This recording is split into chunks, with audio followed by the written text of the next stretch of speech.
day today, but that's okay. Our featured story, we're going to be talking all about the war in Iran. And specifically, we're going to be talking about the war in Lebanon. Some very interesting developments in the other theater in the war. And if you've been following the show for the past 3 years, the conflict in Lebanon has been going on since October 7th, basically.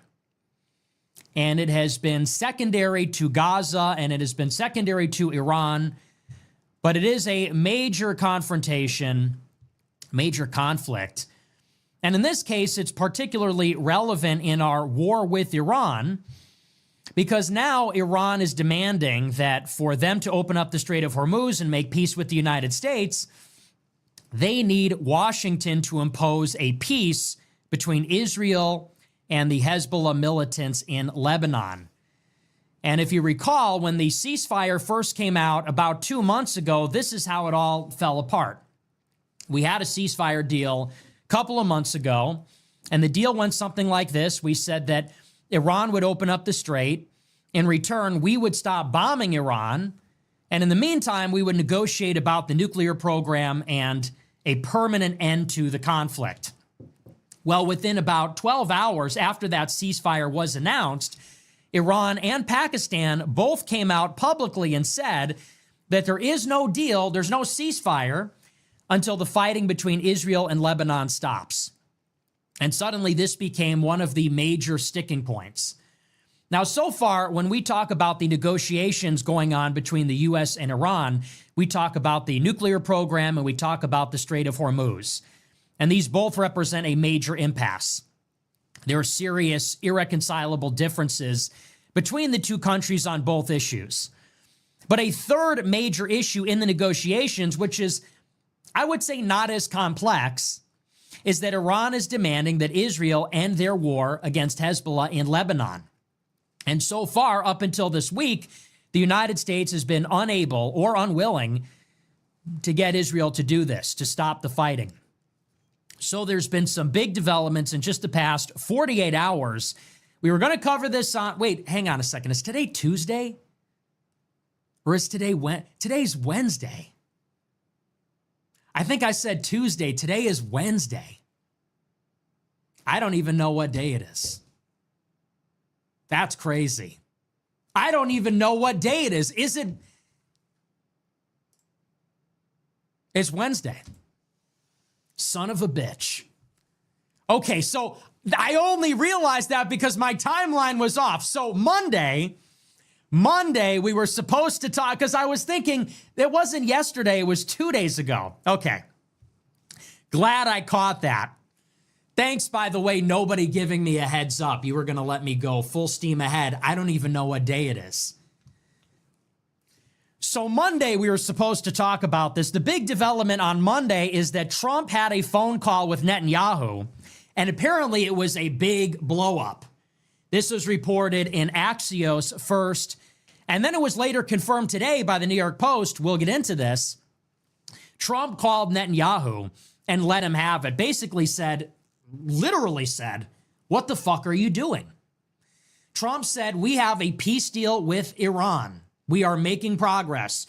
They're giving us concessions on nuclear. They're giving us concessions on the strait. However, the one thing that's outstanding is that you won't stop bombing Lebanon. So what's up with that? Now, this is pretty rare that there was such a public break between the United States and Israel, especially between the Trump administration and Netanyahu, because Trump loves Netanyahu. This administration seems to be more loyal to him than any of us. But it was confirmed today by the New York Post in an interview with Trump.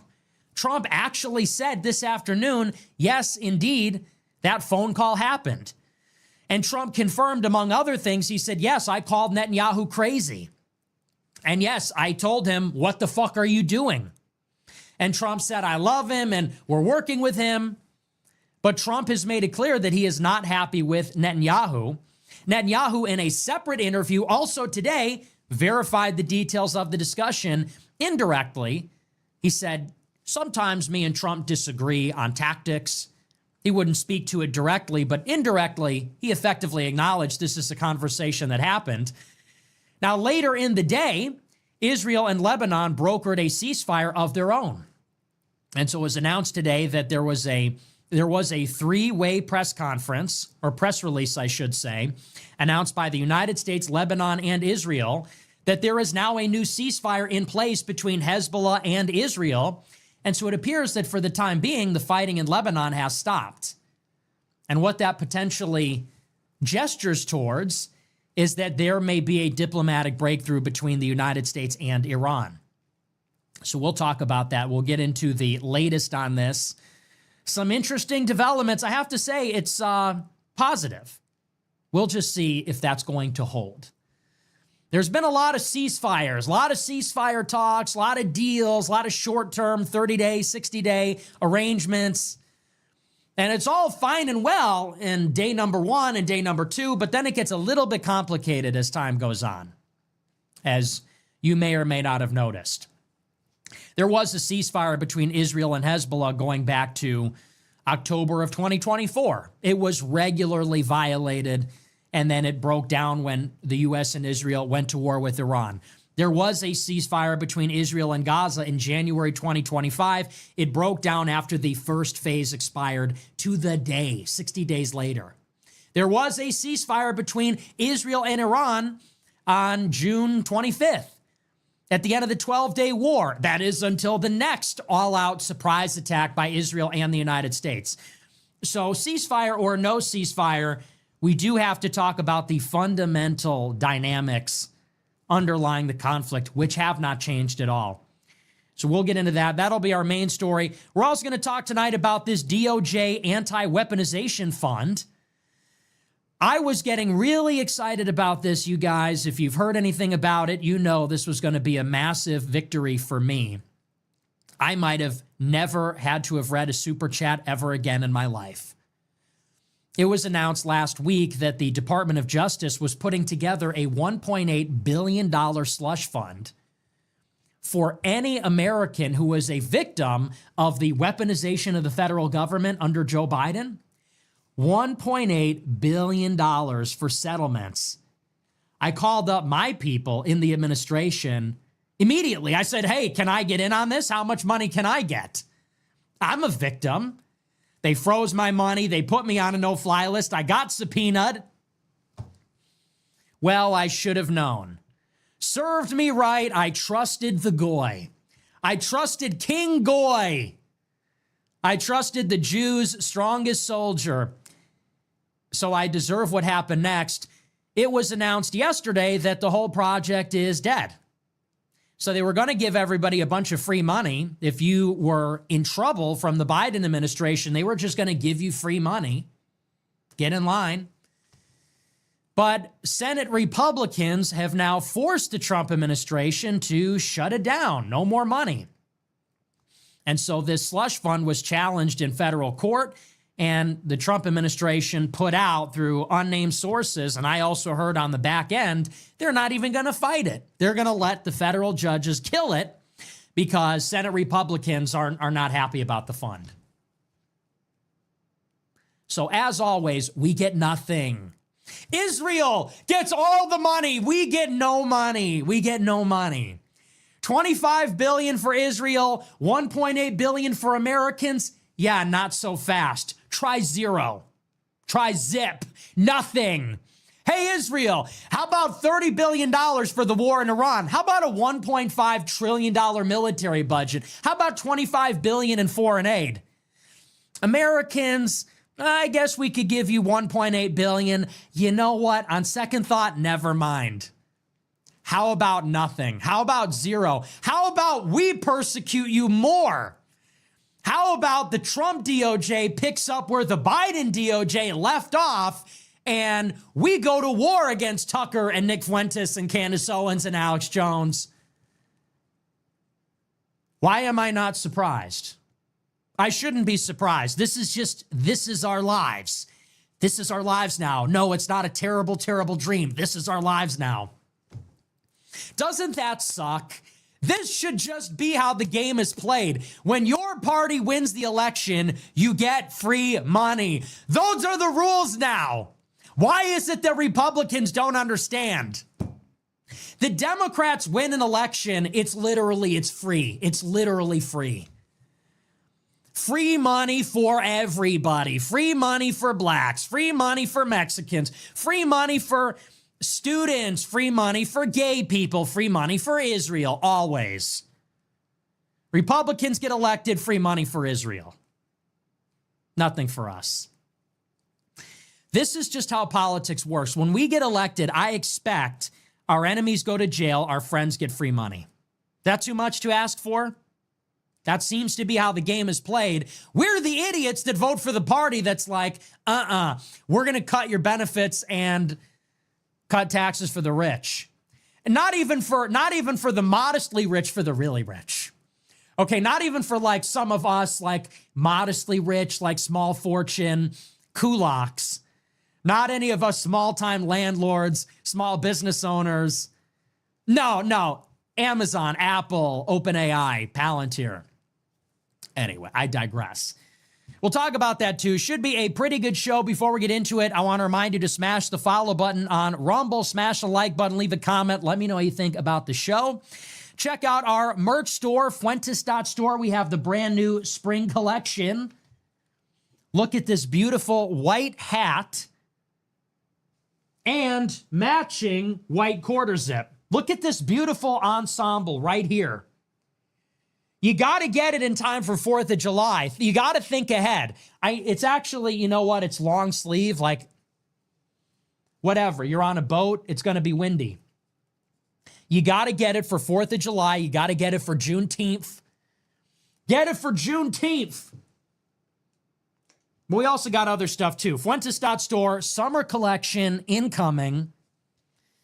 If you want to support the show, subscribe at AmericaFirst.plus, $15 a month. You get access to the archive, every episode of the show, every debate, commentary stream, speech. It's all there. $100 a month, you get access to the group chat with me. I'm in there. And I'm in there dropping bonus content, hanging out, chatting it up. So if you're into that kind of thing, check it out. That's AmericaFirst.plus. Okay, with that out of the way, we're going to dive in. I also want to talk about something else. And we might not get into the DOJ story tonight. I'd like to, but we might not get into it. I wanted to talk a little bit more about the Henry Nowak murder from yesterday. So I'm sure you guys have all seen the viral body cam footage. You've seen the viral image of the 18-year-old student in the United Kingdom who was stabbed to death by an Indian Sikh and who was arrested by police for racism as he lay on the street bleeding to death. We covered it last night. And as I said last night, this is an allegory for Western civilization. It's an allegory for Europe, for white civilization, for Christendom. It's an allegory for everything that is happening to us, to our people. Specifically, which essential attributes of the story? Well, one, we have these foreigners here, and they are killing us. But more importantly, two, and this is the vital aspect, is that ordinarily we would resist, we would fight back, we would defend ourselves. But the important part, which makes it an allegory and not merely a metaphor, is that we are being restrained. We are being arrested. That is the point. We are not only being murdered and invaded and assaulted and degraded in our own country, but we are literally being arrested. We are literally being restrained so that we can't do anything about it. And it is being inflicted upon us by our own people, by our own governments. The government plays a very essential role in this. It is enforced by the government that we are disarmed. It is enforced by government that we are helpless and vulnerable. Because think about it. Even in the United Kingdom, it's not a level playing field.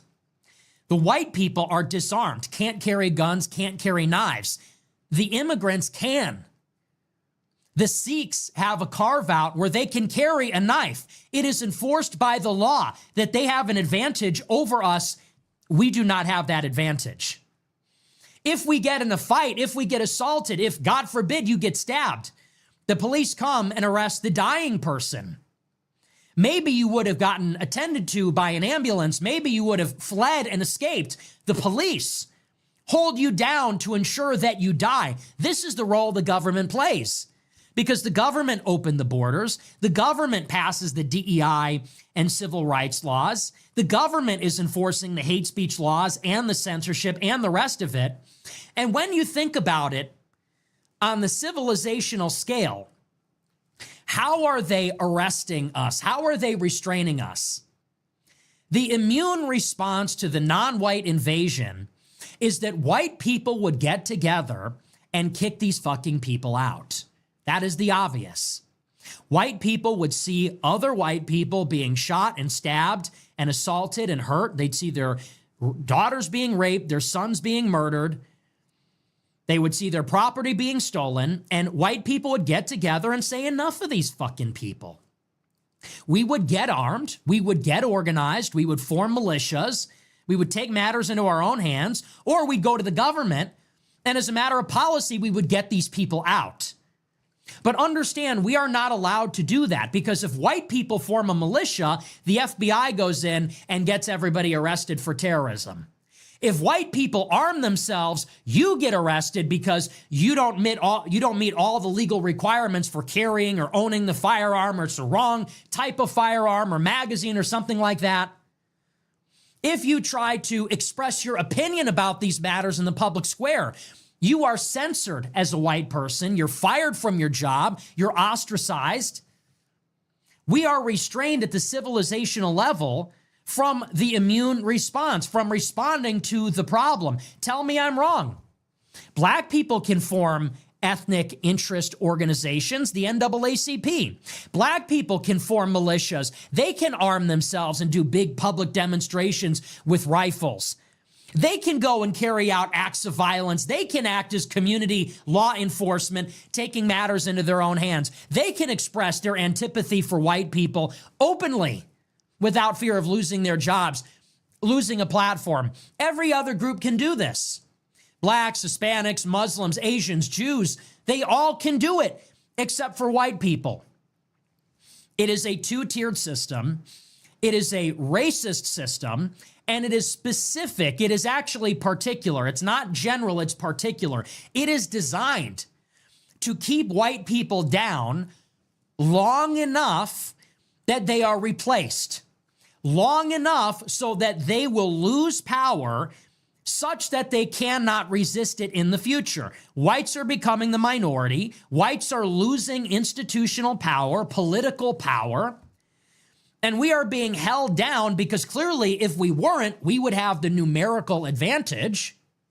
We would have more power than every other group put together. So we in particular have to be held down so the other people can increase in number and multiply and they can get power. And then at a certain point, we are no longer able to rectify the situation. At a certain point, it becomes untenable to defend our interests because we will not have enough power to do so. Now, we talked about this last night, and that's really the basis, much of the basis of this show. This is one of the things that is going on in the world today, which is that every white country is being murdered.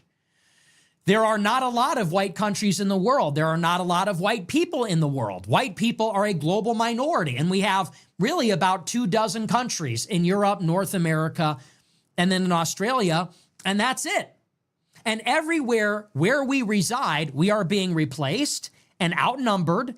And because we live in liberal democracies, being outnumbered means being outvoted, and being outvoted means oppressed as a group. It means no representation, no power. It means that we're done. And this is happening. There's nowhere else for us to go. There's no country where we can flee where it is other people like us, because where would you go?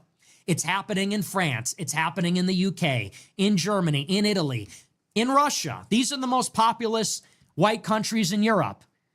It's happening here. It's happening in Canada, in Australia. It's happening in New Zealand. Everywhere where white people used to be the majority, and in our ancestral homelands where we are indigenous, this is happening to us. We talk about this all the time. Now, for me, the solution to the problem is fairly obvious, which is that white people have to unite. White people have to get together on the basis of our shared ancestry, culture, religion, heritage, as a civilization, and defend our interests as white people, because we do have interests as white people. What are our interests as white people? Let's just think about it in terms of our own lives. I want to live in a neighborhood that's majority white. Want to know why? Because if I live in a neighborhood that's majority black, I'm going to get shot. If I live in a neighborhood that's majority Hispanic, I'm going to get hit by a drunk driver or fireworks on 4th of July.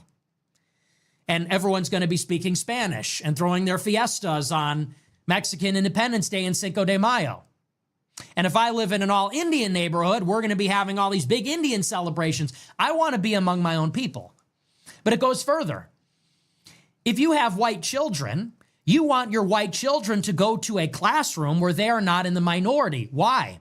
Because if your white children are in the minority in your school, they're going to get bullied for being white. They're going to get picked on. They're going to feel like an alien in their own country. We have an interest in protecting our way of life.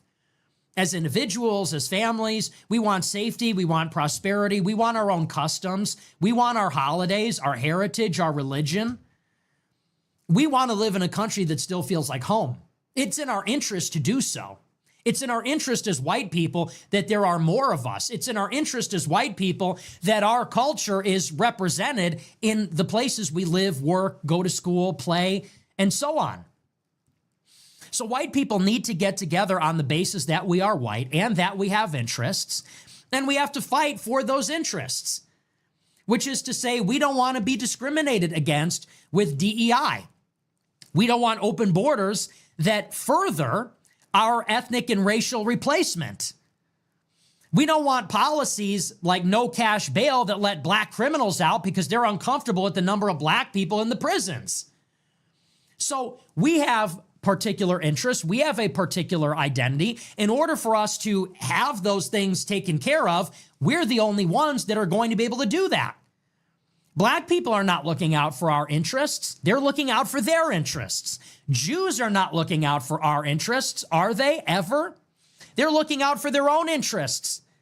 And the same goes for immigrants, and the same goes for Somalians and Hispanics and Asians. Every other group is looking out for themselves. That much is clear. That is how it works.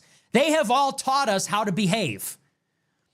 And when these groups come here, they immediately start up these affinity organizations. It's Asian Cultural Associations. It's La Raza Legal Group. It's the NAACP. It's the Zionist Organization of America. They taught us how to play in a liberal democracy, which is they don't believe in the public good. They don't believe in America. They're not looking out for the underrepresented other groups. They're looking out for themselves.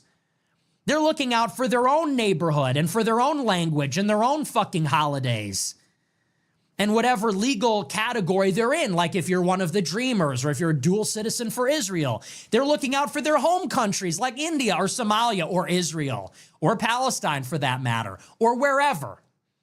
So what is the answer in a multiracial, multicultural America? We need to arm up. Every other group is doing it. We are playing as individuals. They are playing as teams. We are thinking of the world as individuals, white, black, red, and purple. They are looking at the world as factions. They're on a team. They're ganged up, and we are not. So what is the solution? We need to gang up. And when we gang up, we'll be the biggest gang. And you can't win an election without us. And we'll have the most billionaires, and we'll have the most money, and we'll have the most land, and we'll have the most power, and we'll be able to look out for ourselves. Now, unlike the other groups, we're not greedy. We'll be benevolent. But we need to ensure our survival before we can look out for the privileges of our guests in our country. So to me, all of this is basically common sense. All of this is basically indisputable. Have I said anything you disagree with so far? We are being replaced. We are becoming a minority. These groups that are replacing us, they are playing a team game. They are looking out for their own ethnic self-interest. As a result, we are losing. They are increasing. If we want to reverse this, we have to take a page out of their playbook. Similarly, we have to collectivize and look out for ourselves. Well, I saw a show today from Tucker Carlson, and Tucker Carlson addressed this killing of Henry Nowak, and he talked about it in detail, and he talked about what happened, and he talked about the double standard and so on. But I also know that Tucker Carlson has repeatedly said in the past that white identity politics is pure evil. He has said on not a few occasions that identity politics for white people is just like every other kind of identity politics, and it's just as bad. He has said the most dangerous thing that we can do is embrace white identity politics. He has attacked me for promoting white identity politics. He said that I am distracting everybody from the real issues of our time, which are the economic issues, by talking about race, religion, by talking even about immigration through a racial lens.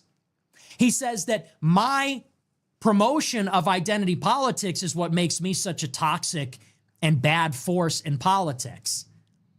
So what then does he advocate as the solution to our problems if it's not white identity politics? Well, the answer might surprise you, but it will sound familiar. Tucker likes to use this term lately, blood guilt. He's particularly fond of talking about blood guilt. He says, our civilization is founded on the idea that we are all equal and we don't bear the sins of the father, and we cannot hold each other accountable for the actions of other members of our group just based on shared ethnicity, just based on shared blood. So in other words, what is he really saying here? He's saying that if white people are being exterminated, if white people are being replaced, if white people are being victimized by this double standard, he says, what's the solution? More liberalism. Liberalism is the answer. He says, because under liberalism, everyone would acknowledge that this racism against white people is wrong. Liberalism says all individuals are equal. All individuals are the same. All individuals are innocent until proven guilty. All individuals should be judged according to their own actions rather than as part of a group. So in a world where white countries are being invaded, in a world where white people are being genocided, in a world where white children are being murdered by non-whites and then arrested by police because they're accused of racism, Tucker says the solution is simply to remind everybody that that's not fair. We're supposed to tell the selfish, tribal, invading hordes that are murdering us in our own country, hey, that's not fair. Hey, pal, hey, fellas, if we all want to get along, you know what made this country rich that you're currently raping and pillaging? It was treating everybody fair. We treat you fair, you need to treat us fair. More liberalism. We need to remind them that blood guilt is wrong. We need to remind the Jews that are pushing endless pro-Israel policies, hey, man, blood guilt is wrong. We need to remind these black people like Carmelo Anthony stabbing Austin Metcalf in the neck with a knife, hey man, blood guilt is wrong. We should also, I guess, remind all those other black people that raised $500,000 for him for killing Whitey, hey folks, hey colored people, blood guilt is wrong. I don't know about you, but that liberal mentality is what got us here. That liberal mentality is exactly what created this situation. That is what created the open borders. That was the basis of the Hart-Celler Act in '65, which got rid of the national origins quota and allowed people to come into this country from Asia and Latin America in large numbers. That was the basis of the Civil Rights Act. That was the basis of DEI. That was the basis of all of this. And by the way, we white people are the only ones that believe in that. Where else are there liberal societies? Are there any liberal societies in Africa? Is there even one? Are there any liberal societies in the Middle East or South Asia or East Asia or anywhere? Are there even a few? Is there even one? This is the only civilization that ever developed liberalism and individualism and tolerance and constitutional monarchy and any of these things. This is the only civilization that ever developed any of that. It's the only civilization that evangelized the world under that message, quite imperfectly. And to this day, even within our own countries, we're the only ones that believe that. That's what got us here. Tucker gives a speech about, we don't believe in blood guilt. Hey, bro, speak for yourself. You don't believe in blood guilt, and I don't believe in blood guilt, and maybe we white people don't believe in it, but they do. So what now? The black people do. You want to know why they believe in blood guilt? Because they're still tearing down statues. Because when they talk about Donald Trump, they think about Robert E. Lee. When they talk about the police, they think about the Ku Klux Klan. In other words, they're still thinking about the sins of our forefathers from 170 years ago. And the same goes for the Jews, by the way, who are still talking about how the Roman Empire suppressed their rebellion 1900 years ago. And the same goes for the Hispanics who want to reclaim all their lost territory from the Mexican-American War. And they might be in the majority, they might not be, but the people that represent those groups in the Democratic caucus, and even increasingly among the Republicans, they do believe in blood guilt. So what are we supposed to do? That Sikh that killed Henry Nowak, he believed in blood guilt. Carmelo Anthony, who killed Austin Metcalf, he believed in blood guilt. And every non-white person that has ever shot, stabbed, or raped a white boy or girl and said, kill Whitey, they believed in blood guilt too. So what are we supposed to do as white people? You want to go to the south side of Chicago and give them a copy of John Locke's political treatise? You want to go to India and try to tell them, hey man, there's this guy named Jesus Christ. He said there's no blood guilt. We're cool now, right? It doesn't work that way, actually. That's the mentality that got us here. Because the only people that are buying that is whites. And what that has effectively done is, just like the British banning white people from having knives, you are disarming us. You are disorganizing and disarming us. Every other group gets to form a militia, but white people are being told, you can't, that's wrong. And we're supposed to what? Sit around and wait for everybody else to lay down their arms? Getting together as a group is like a technology. Identity politics, one way to think about it is it's a military technology. If you can get a group of people to arm up together as a group on the basis of race or ideology or religion, you have a military advantage over the group that does not have that stick-togetherness. You can mobilize more numbers. You can mobilize more soldiers. They can't. Who's going to win? The group that figured out how to work together, or the group of individuals that don't believe in blood guilt and believe everybody will be judged according to their individual actions? Well, the group is going to win. So to tell white people, hey man, we can't succumb to blood guilt. Hey man, we can't believe in identity politics. We can't do what they did. That's the wrong way to go. You are ensuring that white people will be exterminated. Because white people will be having debates and discussions about fairness and propriety, while non-white people simply load up on guns and knives. They're going to be having more kids. They're going to be sharpening their blades. They're going to be loading up their rifles. Well, we're sitting around having a debate about, what's going to be actually the just and proper and moral way to deal with this problem. We can't give over ourselves to blood guilt, they say.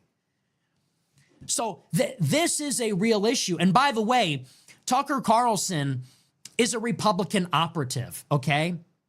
He wants J.D. Vance to become the president. How are Republicans going to win an election? Well, for Republicans to win the election, they need to appeal to Indians and Hispanics and Jewish money and all these other groups. So what I mean by this is Tucker is not thinking about white survival. Tucker is thinking about what is required for us to win enough votes in like Pennsylvania. You understand the difference? I am thinking ahead to 2050 when we are a minority. I am thinking ahead to 2100 when we're a minority everywhere. He is thinking ahead to the next election where we can't play too hard into the white identity politics because we can't alienate everybody else, because then they might not vote for our candidate or something. And it's problematic. This is like a Pied Piper effect. And you can't tell me, well, hey man, maybe Tucker is just hiding his power levels. Maybe he understands this, but he needs to be careful about what he says. He's concealing it. Understand that Tucker is going in the New York Times, and he's not saying, that's not for me, those are not my beliefs. Tucker went in the New York Times a few weeks ago and said Nick Fuentes is working for the elites because he's pushing white identity politics. In other words, he is deliberately going out of his way to delegitimize and discredit anybody who's talking like this.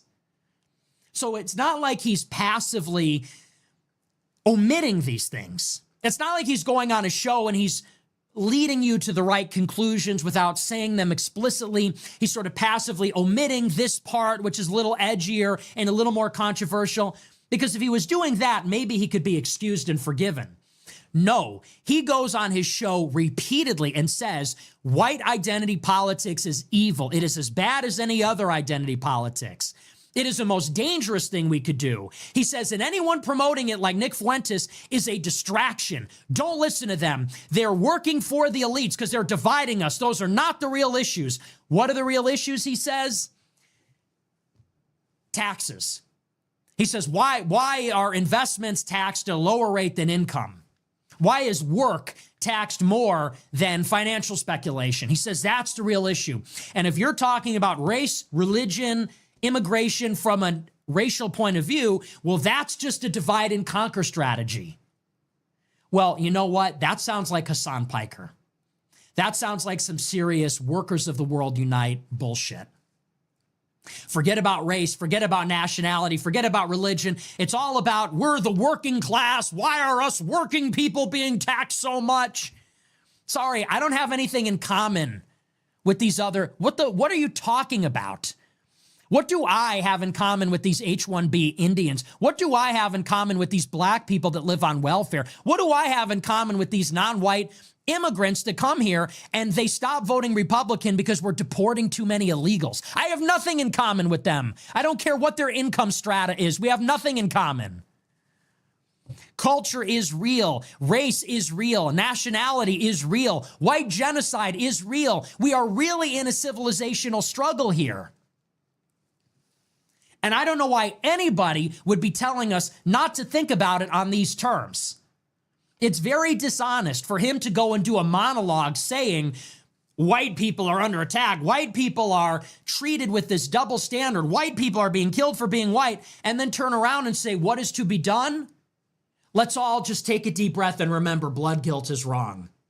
Let's all just take a deep breath and remember that the second we team up as whites, we're no better than them. Well, they are winning. So maybe we should be like them then.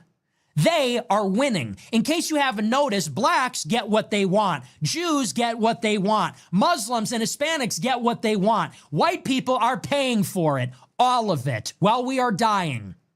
Your welfare, your Medicaid for all, your foreign aid, all that stuff is paid out of pocket by whitey as we are shanked and raped to death by foreigners. And we're being told, hey, don't worry about it.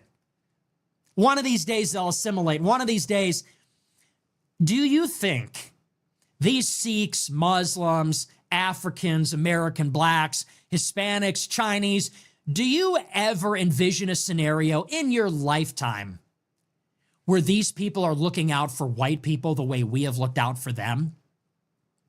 The way we have bent over backwards and contorted ourselves to make reparation for slavery and colonialism and stolen archaeological artifacts, all these endless things. Do you ever envision a scenario where any one of these minority groups are together in the sociology department at some university talking about how microaggressions against those white people? How can we make a space that's safe for white people, where they feel comfortable, where there's white bodies and white faces in the room and representation for... Do you ever... It's not in their DNA. It's not in their DNA. It's not in their bones. They can't do it. The second they have power over us, it's going to be South Africa. The second they have power over us, it's going to be like the Ottoman Empire. We will be their slaves. They will be taking our stuff. They will be killing us in the streets. They will be insurfing and enslaving us. And they will do it with these historical vengeance narratives. You're playing with fire here.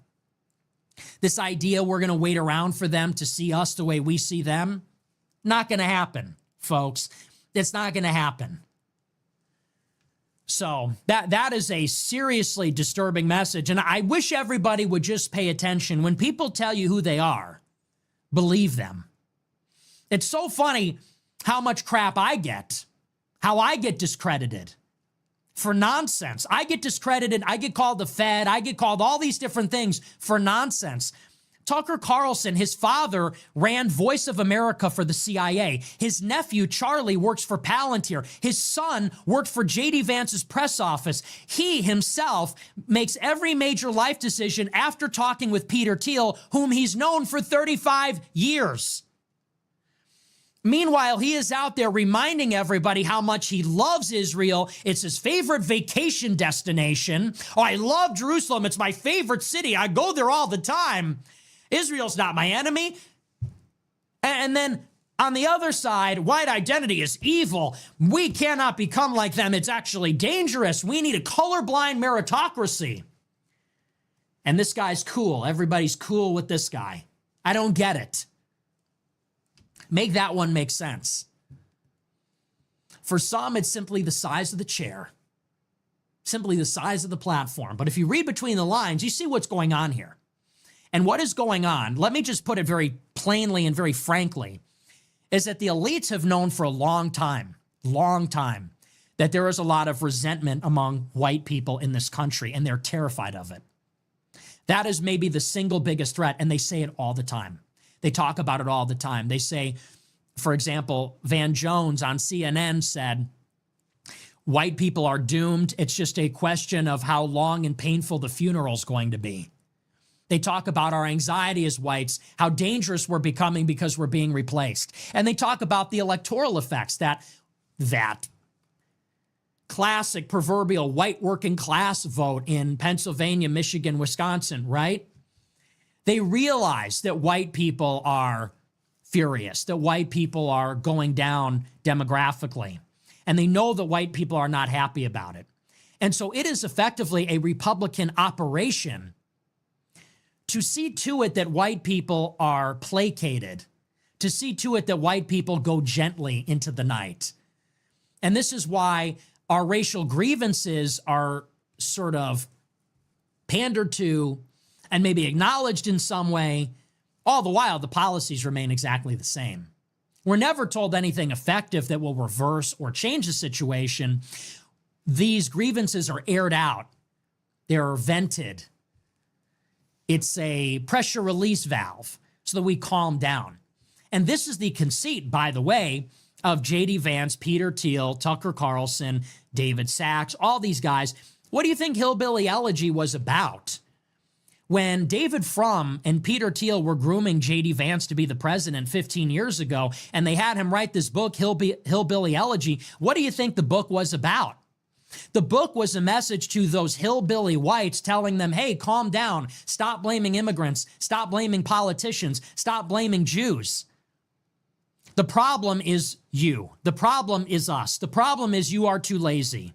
As Vivek Ramaswamy, J.D. Vance's college classmate, said, namesake of his firstborn son. As Vivek Ramaswamy said, it's because you're having too many sleepovers. You watch too much TV. You're not doing enough math Olympiads. That's why you're falling behind. That's why you're being replaced.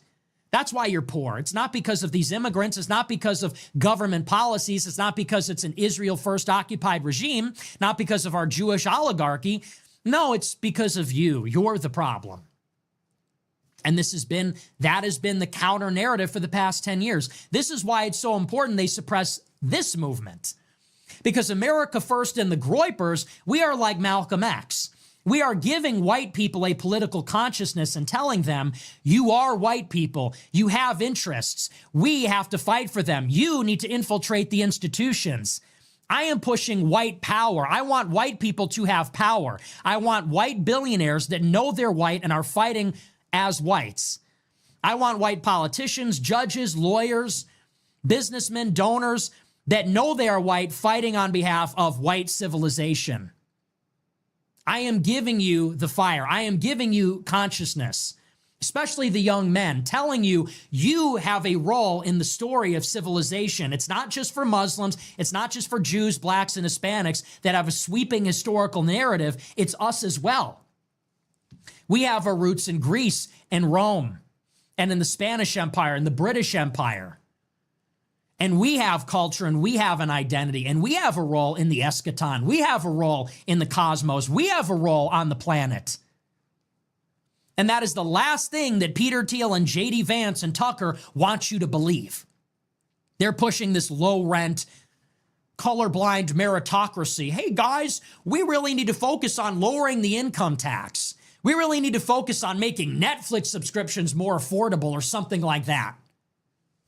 They do not want young white men knowing they are white, knowing they are Christian, knowing they are American, knowing this is our birthright, being willing to fight for it, being willing to die for it. They don't want that.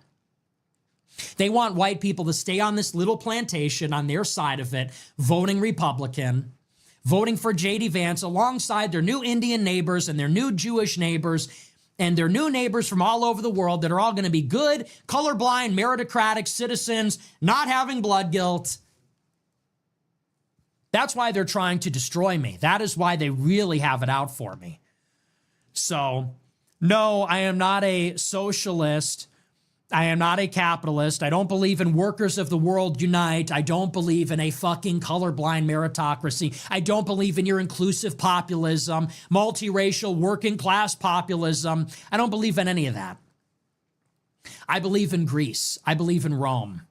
I believe in Europe. I believe in the church. I believe in our people. That's the America that I believe in. I believe in the founding and Manifest Destiny and Jamestown and the Virginia colony. I believe in that.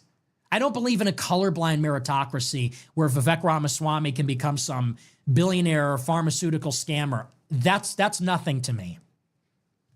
So anyway, and these are important distinctions. I tweeted this at Tucker earlier today. I replied to his video and I said basically this, and I see some idiots say, I know you don't like Tucker. It's not a question of whether we like each other. I don't like him. He doesn't like me. That's fine.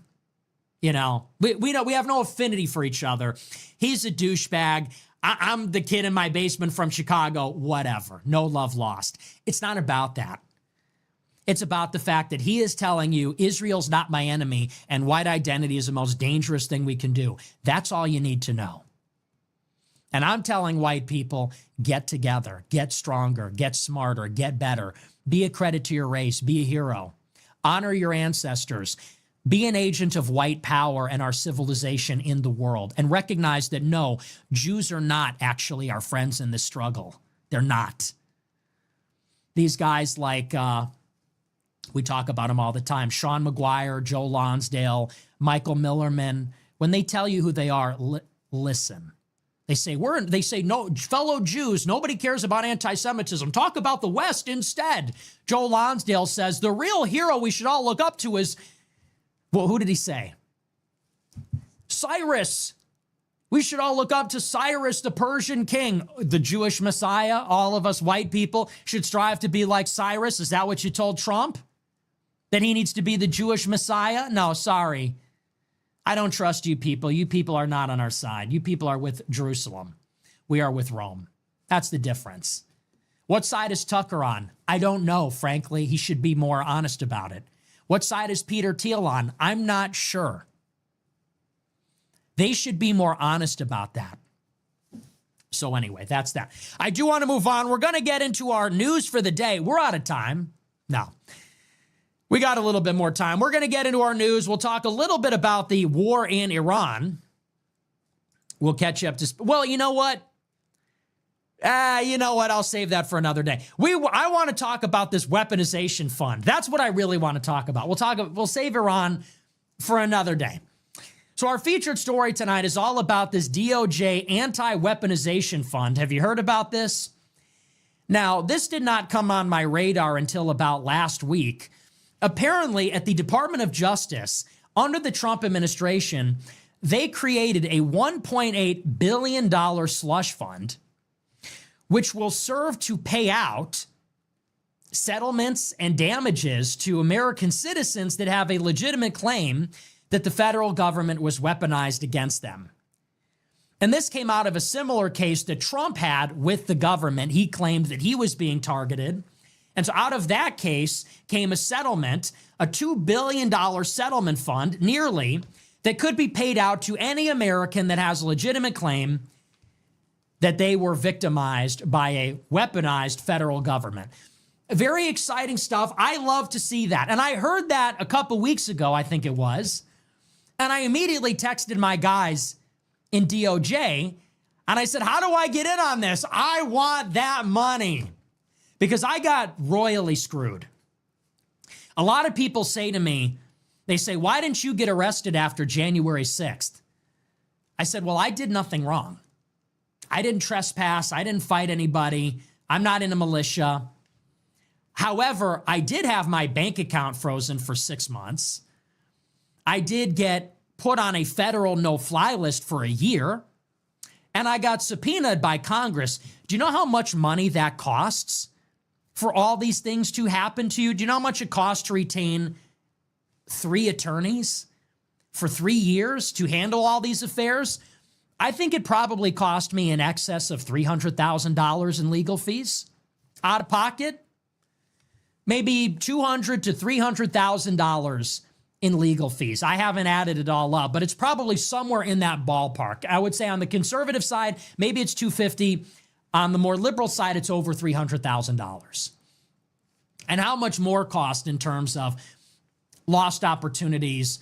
Money, like anything, has an opportunity cost and so on. So some pretty messed up things happened to me. It certainly rocked my financial situation. So immediately I text my people and say, I want to get some of this money. I deserve to get the money. And I'm thinking, finally, Trump is doing something good. Well, serves me right. I trusted King Goy. And as quickly as this anti-weaponization fund was announced, the Trump administration gave up. They just dropped it. They announced the anti-weaponization fund. It was immediately met with scrutiny by their own party, by Senate Republicans, and also by Democrats. It was challenged by federal judges. And just yesterday, it was officially announced that the administration is just going to drop it. They're just going to drop it. It got shut down by the judges. They're not even going to fight it. And this is a story from the New York Times. It says, quote, President Trump is retreating from plans for a $1.8 billion anti-weaponization fund after fierce backlash from Republicans. Awesome. Our guys, right? These are our guys. The Justice Department, which was set to administer the fund, also indicated it would abide by the court's ruling to halt progress after a federal judge in Virginia on Friday temporarily halted any payouts or other work to establish the fund. The fund emerged as a roadblock for advancing the GOP's immigration enforcement bill. A planned Senate vote on that bill was abandoned last month after the DOJ announced the creation of the fund, which could be used to pay Trump allies who had been prosecuted under prior administrations, including those who stormed the Capitol on January 6th. DOJ officials have emphasized that the fund was to be drawn from an existing congressional appropriation to settle suits, legal claims, and court judgments against the federal government. The Trump DOJ previously agreed to pay ex-National Security Advisor Michael Flynn and former Trump campaign advisor Carter Page $1.25 million each to settle suits that the two men filed, claiming they were unfairly targeted by criminal prosecution. The Biden administration also paid settlements in politically charged cases, such as the release of text messages between FBI agents Peter Strzok and FBI attorney Lisa Page. So, this is my problem with Republicans. I say it all the time. Here is a perfect opportunity where you can help your own constituents. You can help your own people. The people that stormed the Capitol on January 6th, these are your top guys. These are the people that are willing to go out and demonstrate and protest. These are the people that are literally willing to be arrested on your behalf. And not only do you not pardon them before you leave office, you leave them to rot in prison for 5 years. But then these people should be compensated because it's ridiculous. On January 6th, your strongest soldiers, your most loyal people, they're literally being waved into the Capitol by the police. The police are standing there idly next to the door telling people, hey man, it's the First Amendment. Have you seen this video? It's in the security footage, waving them in saying, hey, as long as you don't break anything, it's cool. These people are thrown in jail for 5 years. Other people like me were subpoenaed, bank accounts frozen, no-fly list, etc. Here's an opportunity to make it right. Get the money together and help your people. Think about the cost to the movement. People are going to think twice before organizing, demonstrating, doing anything. And I know that because I'm one of them. After January 6th, basically every Trump supporter said, we're never going out and demonstrating again, because look what happens. You go out and you get arrested. You go out and the DOJ crushes you. You go out and the next Democrat administration is going to break your back. So think about the psychological effect. Think about the kind of moral hazard if Trump administration comes out and gives these people a payout and says, look, you may suffer, you may be set back, but we will always come and make you whole again. We will always, in the end, you'll get the pardon, you'll get the settlement, we will make you whole. Huge opportunity. And by the way, this is what the Democrats do all the time. The modern left-wing institutions are all funded by the government. All these NGOs, which are basically a slush fund for left-wing activism, they're all funded by the State Department. They're all funded by Congress. So when you look at Antifa, when you look at the radical left, in almost every case, they are receiving money in some form through a State Department NGO. This is more common than anyone realizes. And this is what they always do. Think about the public sector unions. Think about the teachers union. The teachers union is a political outfit. Here in Chicago, they're one of the most powerful institutions in the country. They do this all the time. In other words, let's put it very simply. When Democrats get in office, they fund their own side. They confer advantages upon their own people. They build up their institutions and networks using government money. They get their people paid. They get their people their benefits. They get the poor people their government programs. They get the teachers their salaries. They get the unions their jobs and benefits and contracts.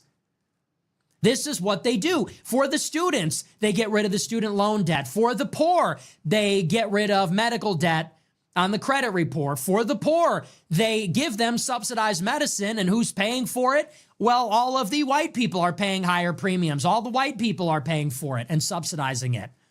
Zohran Mamdani gets elected. Free busing, government grocery stores, taxing white neighborhoods to give to non-white neighborhoods. When Biden got in, he did a COVID stimulus, but he prioritized what he called marginal groups. So that was women and racial minorities, white men to the back of the line. And that's because white men don't vote for Democrats.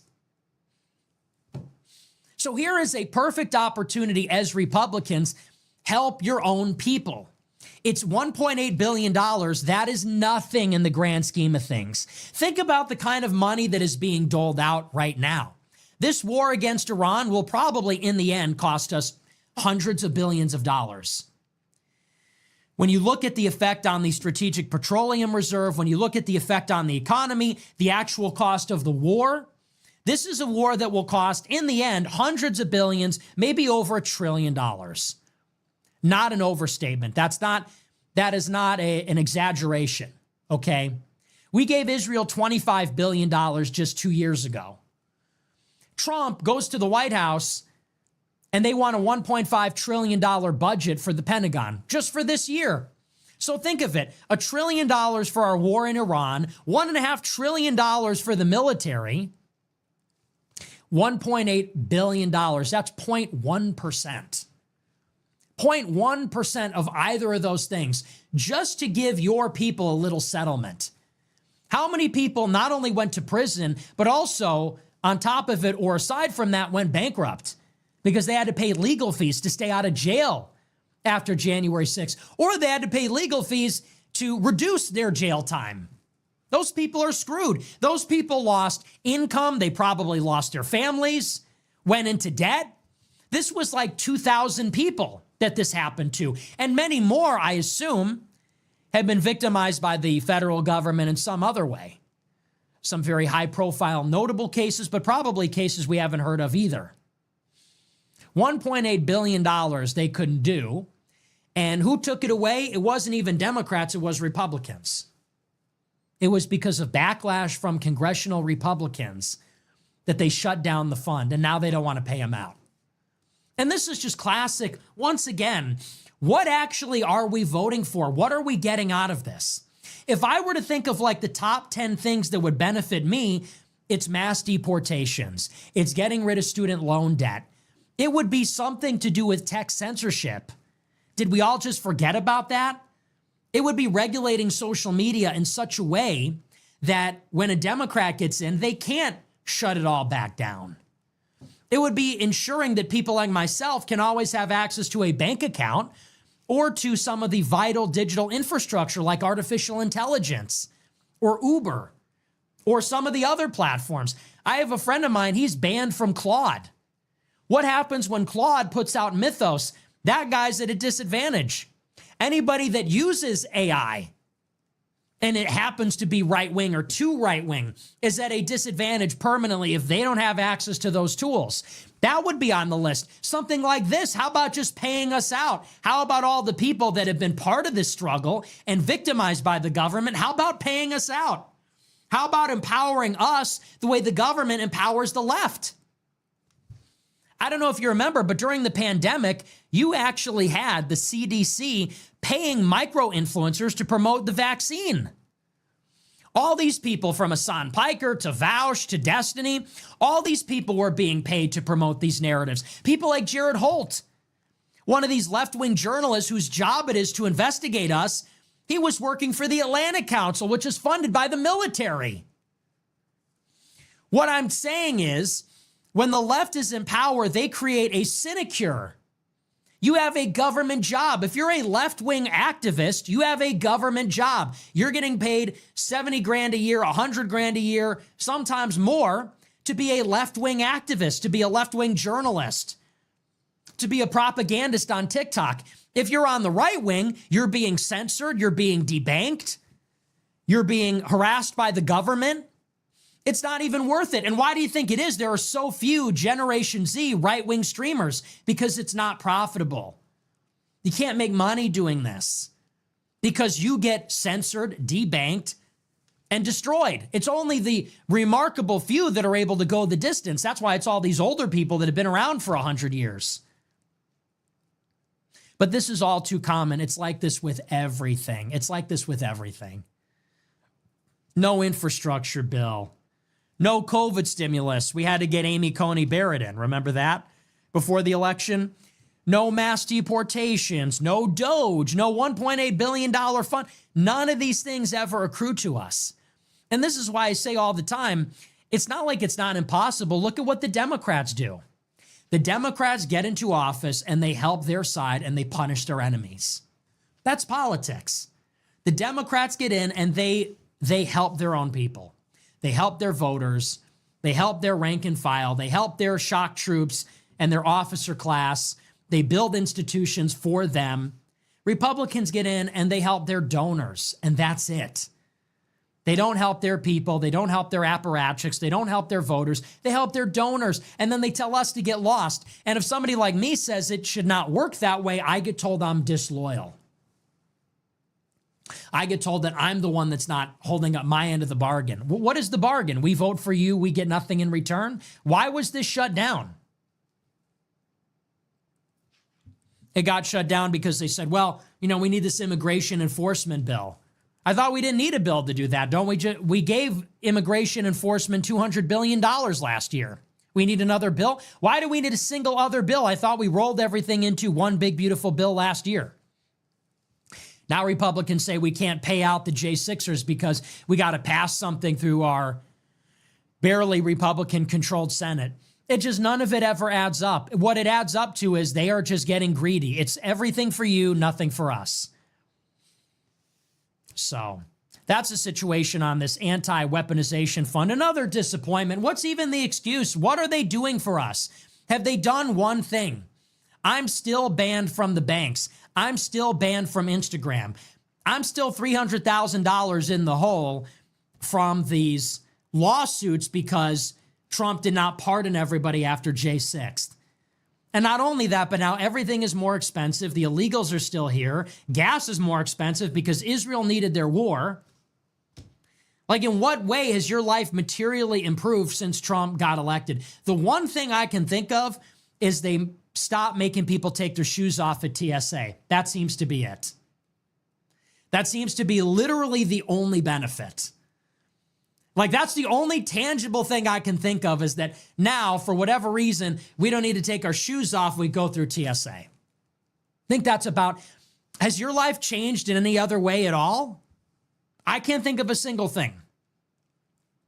Inflation's back. Economy still sucks. Job market is frozen.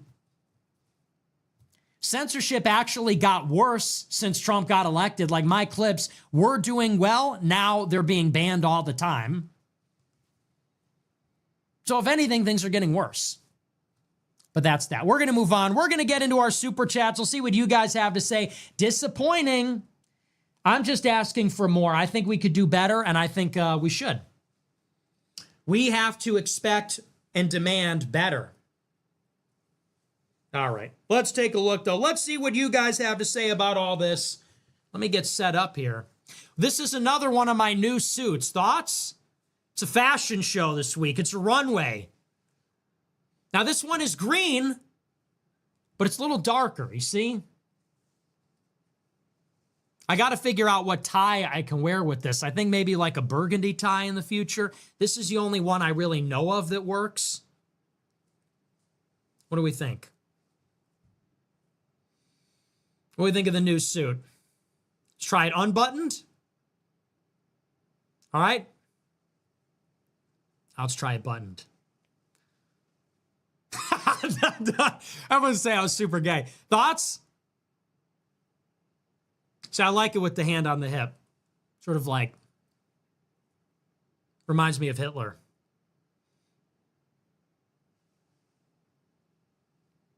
Hair's getting a little long. But that's okay. I like it that way. All right, anyway. We'll look at the super chats. We'll see what you guys have to say. Yeah, I'm liking it. I'm liking the fit. See, it looks better. Normally, I got so skinny, none of the suits fit, so this one's new, and the other ones I got them like dialed in on the stomach because it was just like way too much fabric. I'm too skinny now. All right, let's take a look. Let's see what we got here. Oh, we got a big super chat. We got two big super chats tonight. What is that? Ghostwaffen sent $100. This is to combat the Biancas. Thanks for the big super chat. I don't know, man. That's not really gonna... The Biancas are winning by a lot. Let's just put it that way. The Biancas are winning. So Saint thank Saxon you. sent $50. El Bianca. Yeah, well, they're winning now. Sophie Bump sent $20. Virgil greater than Bianca. Like I said, so far, the Virgils have come up with like, what, $20 on this one? I'm just keeping score here, okay? Retard Groy sent $20. Started school in engineering but still want to try for public office eventually. Insight on the effectiveness of that route? Yeah, I mean, it just doesn't really make sense. If you want to run for public office, you should probably be a lawyer. I'm not going to discourage you, but if you're doing like engineering, you either need to get rich or become powerful. So if you're doing engineering, you need to figure out how you're going to make $100 million. Zafar Ancho sent $20. Bro has been edging me with the Iran war for days. Here's some spare change for the white cause. You're the best. Thank you, man. John Marston Appreciate sent $20. I found a good AI video of Candace clapping her chocolate. Okay. Northern Groy sent $35. Can you explain your distrust of the Bukele regime in El Salvador? You mentioned it a couple weeks ago. I forgot to ask. They're just very suspicious to me. I had a whole Obsidian file about it. Honestly, I forgot most of it. I just don't trust who is promoting it. It seems like it's being promoted by all these same people that are in love with Hungary and Bolsonaro and Milei. But But it's not as bad, it seems, as Malay. I'm not 100% sure. It's been a long time since I looked into any of that. Honestly, I just forgot a lot of it. Luxuria sent $20. The women will continue making great edits while the MN continue to backstab. It's time to call the Boyum hashtag #Radfems4Fuentes. Yeah, it's true. The Boyum are, that is so fucking true, dude. The Boyum are posting pictures of my fucking house, A-logging me in group chats that they think I don't see.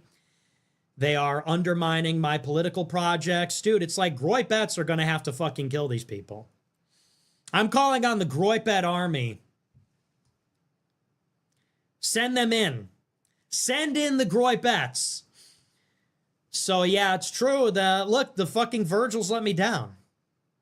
The Virgils are going in the ground because they let me down. And Bianca, I'm tracking through the city. Iris sent $100. Saw a documentary on Hassan Piker recently, where the presenter said that Hassan thinks he's Che Guevara the commie, but really he's just the lame Che Guevara t-shirt worn by commie wannabe leftists. Smiley face emoji. Yeah, that's like the lamest thing I've ever heard. Thank you for the big super chat. You're a socialist, but you're using a laptop. Oh, you say you're a communist, but you're drinking Starbucks and using a laptop. Yeah, your Che Guevara t-shirts. I forgot those existed. Did one of those come from the back rooms? Did that get sent through the back rooms portal from 2015? Che Guevara t-shirt. Now that's a throwback. 34YO Wasp Dad and Tech sent $100. Younglings, we play or win or will be wiped out. My fam was annihilated over 270 years by wars, drugs, and dead. I'm rebuilding mine. Step up now. Expand wide and deep. Help only was peace first. Play dirty, play the long game. Take care of our own first. We are the future and we will bounce back. Sack up. All right. Thank you for the big super chat. I love the patronizing attitude there, but I appreciate it. Thank you very much. My family was annihilated 300 years. What are you talking about, bro? Holy, let it go. Gucci backpack. Bro said 300 years ago, my family was destroyed. Gucci backpack. Nick Feuenstein sent $20. Grind Sneeko to dust and package him into flavor pouches for the viral pineapple Kool-Aid snack. Brown Clown edition. No, come on now. SH1 Maru sent $50. It was Digwa's brother who called the police claiming that Novak had racially attacked them and knocked off a turban. That's what the police were going off of. I know, Novak that's didn't what I said. Genji Pi sent $20. What is the Obsidian book? AF study guide? Would you consider making it group chat exclusive? Fuck you. Radagon sent 2005. Fuck you and shut up. Radagon sent 2005. Can you just ever hear anything without asking some inane question? What is that? Is that like a book? Can we have it? Like, dude, just shut up. Get your sticky, fucking, disgusting hands away from me. You're like a child, hands sticky from candy. Get away from me. What is that? What is that? Is that a book? Can we have it? Can we have it in a group chat? Like, dude, shut up. Dude, shut up. Stop asking so many questions. Just accept these Radagon things. sent $2,500. Yo! Hey Nick, can you find out how many messages I have left in the group chat? Thanks. I probably could. Do you need me to do it right now? Thank you for the massive super chat. Whoa, 07's in the chat. Thank you for the huge super chat. Holy donor. Okay, maybe the Virgils are back. And just like that, maybe Virgil has returned. Somehow, Virgil returned. Somehow, Bianca came back. Somehow, Bianca came back. Oh, man. Dude, that's like story of my life. Bianca, Virgil, Cook, Nitrous, Dirty Magazines. Bro, story of my life. Hitler, Ye, and Jesus. Bro, story of my life. Yeah, I don't know how many messages. I don't have it on the computer. But I appreciate the huge super chat. I theoretically could find that information out. Would you like it right now? But holy super chat. I do appreciate it. Virgil, come back. Lily sent $200. Half watched replay. Show us, fire emoji, on F loyalty. I'm a woman and I'm loyal to you and have A+ subscription because you call out all people, including women, when they behave badly. I've never heard you say anything negative about a woman that didn't originate with their bad behavior. True. Very few people do this. 1000% support and loyalty to all that do. Thanks. Lily sent $200. 2 halves. By the way, my introduction to you was the viral clip of you going after Candace for being nasty to you when you went on her show, rolling on the floor laughing emoji. I watched the show after I saw your clip and you were so right. She was awful. Instead of becoming a supplicant, you went off. She totally deserved to be excoriated by you. You're so real for that huge supporter after that. Hey, thanks for the big super chats. Thank you for saying that. Because I feel like I have been gaslit my entire life into thinking I'm this raging asshole, when in reality, I just have a sense of propriety. I just stick up for myself.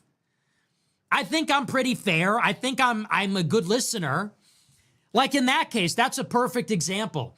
She did me so dirty, and all I did was stick up for myself, and people said, wow, not a good look, bro. So thank you very much. It's true. I love women, but in every case, almost every case, they're misbehaving. But I appreciate it. Thank you very much. I needed to hear that. Thank you. Catholic Taliban Grower percent $50. So true king. Thanks. Malayal Dubuque Grower percent $20. 2 Corinthians 7. Don't team up with those who are unbelievers. Real. How can righteousness be a partner with wickedness? Very real. It's true. Ooh, 18 cent $20. Relax. Don't trust non-Catholics. Ooh, 18 cent $20. Relax with the Sneeko BS. He put you on when you were censored. That's not what a clout chaser does. Well, he didn't really put me on. I was saying that to be nice. You say things like that to be nice. You say things like that to gas up your friend. And it's not BS. He's a piece of shit. And he did that because I had a big stream back then too. He just didn't realize it would get him banned. He was just being reckless. So you just have no idea what you're talking about because you're some Muslim dick sucker. Barbecue Grow percent $20. Just got my embroidered zip hoodie in. Best hoodie of my life. Thank you, Nick. It's an awesome hoodie. I'm glad you like it. I wear it all the time. Hunter Biden's Coke dealer sent $50. High IQ niggas fuck with Deadwood. But Okay. seriously, for a frontier western, there's actually a ton of political intrigue in the show. Hooks you from the Okay, jump. like, May who help you endure this cares? content drought. Saluting face emoji. Okay, yeah. Thank you for the TV recommendation. I appreciate Wither Grower it. percent $20. Did you disavow me last night cause I'm a wiggo or cause I slept with 16 black Floyds? I love you, Nick and Dats on Grower per 4. America first. Bitch sent $500. Yo, thank you for the huge super chat. I appreciate it. No message, too. Beautiful. Thank you very much, man. 07's in the chat. I appreciate the support. TX Thank Grower sent you. $20. As of now, would you advise all Texans to vote Paxton? Yep. Rengo sent $20. Thoughts on Arc Raiders? Never played it. Buttrock Guy sent $20. These mystery, Dark Horse 2028 candidates that you keep hitting toward. Mark sent $500. Yo, thank you for the massive super chat. I appreciate it. Another one. No, wow. It's like these super chats are crazy. This has become a show for the rich, and I'm here for that. This has become a show that caters to the rich, and honestly, I'm living for that. Honestly, I'm here for it. Honestly, I'm clocking that, and I'm Holland here for sent that. $76. I'm poor. Oh, doesn't look Bread like Juice it. sent $20. How can anyone call you an anti-Semite after you were so cordial with prominent Jewish influencers Sneeko and Dan Kazarian? Right? I was nothing but nice to those Jews. And serves me right. Joseph sent $20. God bless you, Nick, for covering Henry Novak's death. Your monologue deeply resonated with me as a young Englishman. Hey, we love the English. We love the young Englishmen. We love Michigan the Mama sent English. $50. We thank your father for making you play baseball. It was the perfect training to prepare you for all the hits you have to repel as a leader on the battlefield of politics. Is that what you're calling it? Is that what you're calling it? Yeah. He tells me it builds character. That's what he says. It's like, yeah. That's what we're calling that? Yeah, I suppose. Taking hits. Are you familiar with what baseball is? She thinks it's boxing. All the hits you'd have to repel. It's like, what? You're not getting hit in baseball. But it certainly prepared me in Laura other DB ways. sent $20. Frog emoji. Thank you. Florida Chat sent $20. Ironic that AF never goes live until after all the e-ball is over for the day. I think you're a secret alpha jock. Spurs in 6. Okay, just Not a big fan of Sneeko sent die. $20. What about buckets of Zim Zam water over Sneeko's door? Replacing his toothbrushing stick with a stick of dynamite? Ode to Sleep 21 sent $20. Christ is king. Thank you. Tommy Boy sent $35. Do you think we need to institutionalize people again?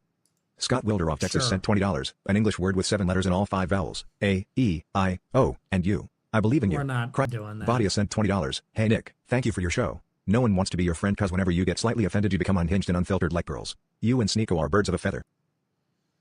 Well, it's not that nobody wants to. It's that people betray me and then we can no longer be friends. It's that simple. I could have remained friends with Sneeko, but he stabbed me in the back.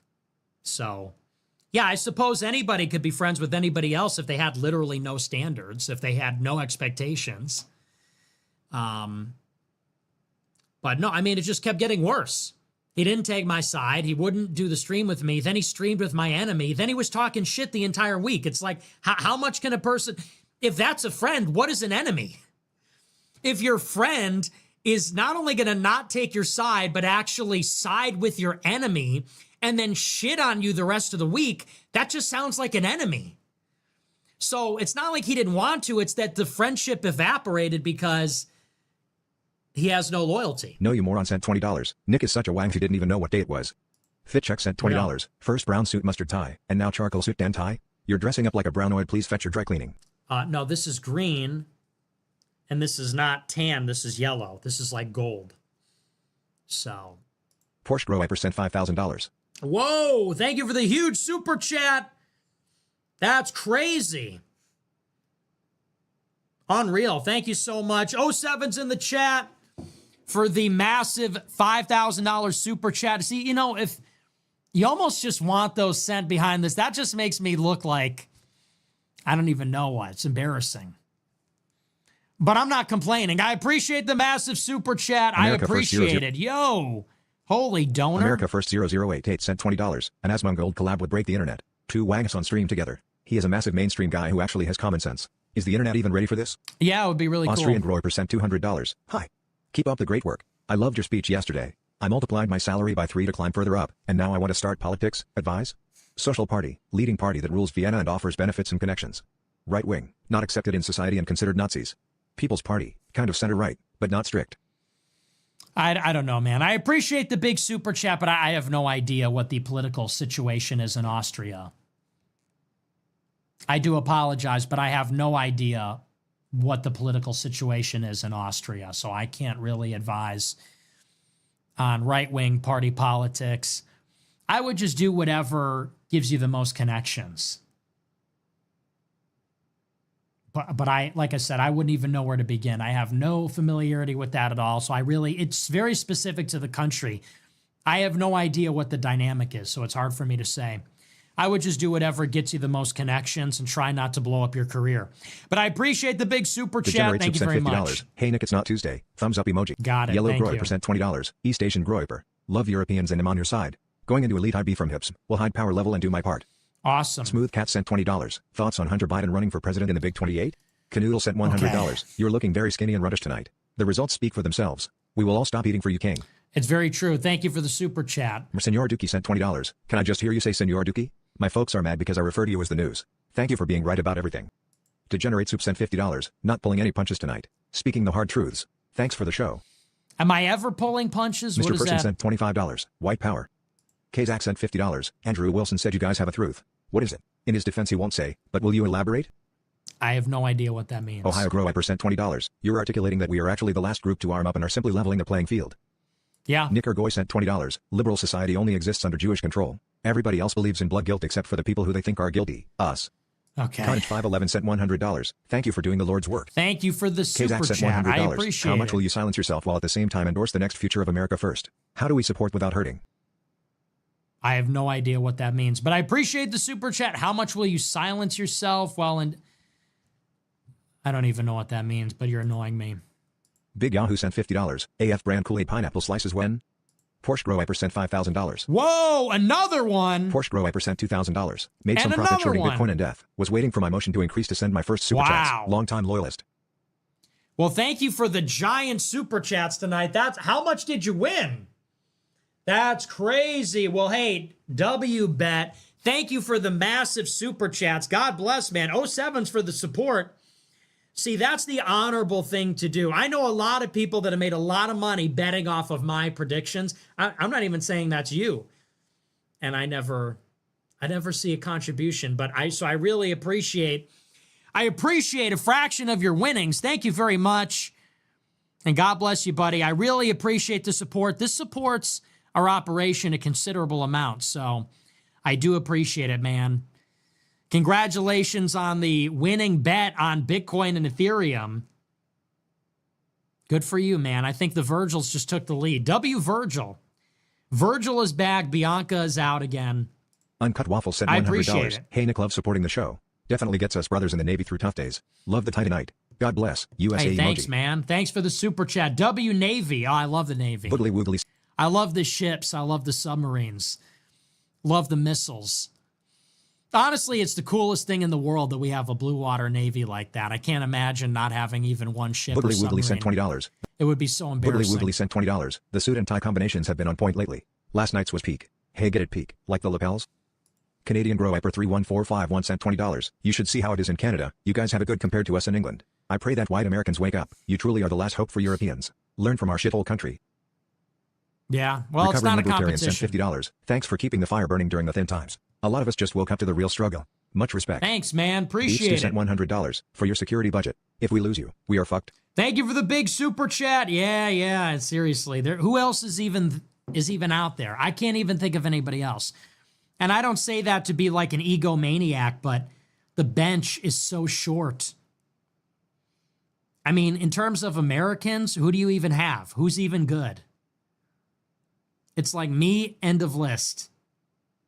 I can't think of anybody comparable. And it's not to say that I don't like other people or other people are not doing a good job, but there's just so sparingly few people that really get it. It's sort of sad. I wish there were more at this point. Line Dancing Nick sent $100. Hey Nick, what's your recent thoughts on Asmongold's video The UK is revolting Mark 1:15:15? Seems like he's pushing the new narrative that it's Western civilization versus communism and Islam. I have not seen that.